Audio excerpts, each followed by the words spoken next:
Depuis un an, Cécile est médecin des armées au sein de l'antenne médicale militaire qui soutient les troupes de montagne basées à Vars, près de Grenoble. Elle n'a pas fait ses études de médecine à l'école de santé des armées, mais a décidé de s'engager à l'issue de son diplôme au service de la France.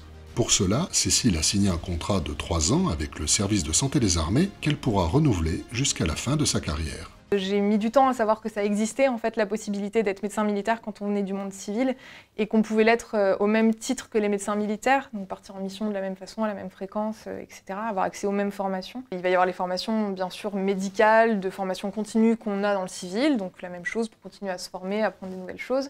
Il va y avoir les formations plus orientées sur les blessés de guerre. Et ici, chez les chasseurs, on a des formations orientées sur la montagne pour être capable à la fois de savoir faire de la montagne, d'être efficace purement techniquement en escalade, en rando, etc. Mais aussi savoir soigner dans des conditions un petit peu plus rudes et hostiles, que ce soit dans le froid ou en isolé. En effet, vivre son métier de médecin intégré au sein des troupes de montagne, c'est d'abord être en mesure de soigner dans des contextes différents. Car au-delà des consultations programmées, un peu comme dans la médecine de ville, il y a bien d'autres missions. On va avoir une partie expertise et aptitude qui prend quand même peut-être la moitié de notre pratique, où on est amené à déterminer si les militaires sont aptes ou non à être projetés, c'est surtout la grande question qu'on va nous poser, ou à pouvoir faire de la montagne, faire de l'escalade, etc. On a les soutiens montagne, c'est-à-dire qu'on va accompagner nos militaires en montagne quand ils font des activités, ou s'ils se blessent sur site, ou s'il y a un problème, ils peuvent venir en consultation non programmée ou en urgence nous voir. Du fait de l'intensité des entraînements suivis par les troupes de montagne, les actes de Cécile concernent surtout la traumatologie sportive.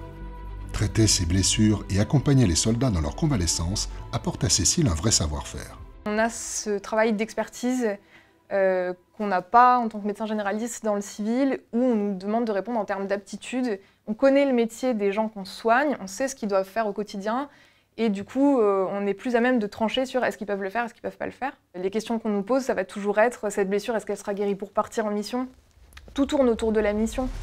Et c'est effectivement en mission à Djibouti que Cécile est partie en début d'année dans le cadre de sa première opération extérieure. Elle a pu ainsi enrichir son expérience en travaillant avec d'autres équipes médicales sur place et en accompagnant les soldats sur le terrain. C'est quelque chose qui peut ressembler à l'activité qu'on a ici, avec une antenne médicale, des consultations de la même façon, mais on va être un peu plus opérationnel, donc plus les accompagner sur le terrain quand eux ils font des entraînements. Donc à ce moment-là, on est en isolé avec notre infirmier, notre auxiliaire sanitaire, et on accompagne les compagnies et les militaires faire leurs activités au cas où il y a un problème. Très vite, les liens se créent et on travaille assez vite bien ensemble, parce que tout le monde a l'habitude et tout le monde est orienté sur la mission, vers la mission, on travaille pour la même chose ensemble. On a toujours des chefs qui sont là pour nous aider, qu'on peut joindre par téléphone, qu'on peut joindre par radio. On n'est jamais complètement seul. C'était intéressant de retrouver les gens que j'ai suivis ici, puis de les voir sur le terrain, et puis certains ont été blessés, rapatriés, puis je les retrouve ici pour continuer la prise en charge.